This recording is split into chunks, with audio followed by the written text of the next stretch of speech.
అగ్నికుల క్షత్రియులు చెప్తా ఉన్నారు, అన్న మీ అభిమానులకిను మన జూనియర్ ఎన్టీఆర్ గారి అభిమానులకి గొడవ పడుకుంటారంటారు, మావాడంటే ఎక్కువ అంటే. సినిమా అనేది వినోదం, ఆనందం.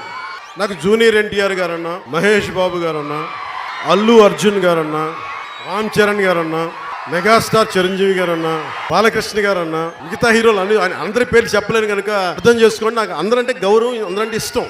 వాళ్ళ సినిమాలు నేను చూస్తా, కనిపిస్తే మాట్లాడుకుంటాం. సినిమాల పరంగా మీ హీరోల మీద ఇష్టం, రాజకీయాలు చూపించకండి.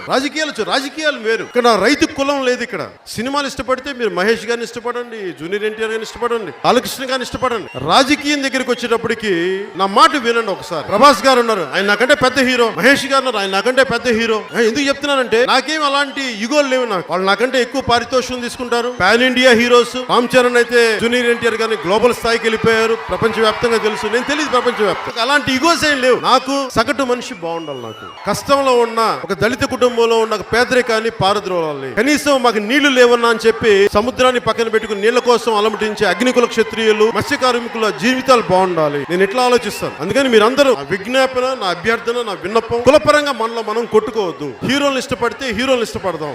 రాజకీయం దగ్గరికి వచ్చేటప్పటికి అందరూ సమిష్టిగా ఒకటి ఆలోచించండి. పవన్ కళ్యాణ్ అనేవాడు ఒకడు బలంగా నిలబడితే రైతులు ఎంత గొంతు చించుకున్నా డబ్బులు పడకపోతే జనసేన పవన్ కళ్యాణ్ వస్తున్నారంటే డబ్బులు పడ్డాయి. ఈ సమాజానికి పోరాటం చేసే వాళ్ళు కావాలి. నేను ఒక్కనే సరిపోను. అందుకని మనం ఐక్యత ఉందాం, అభివృద్ధి చేసుకుందాం.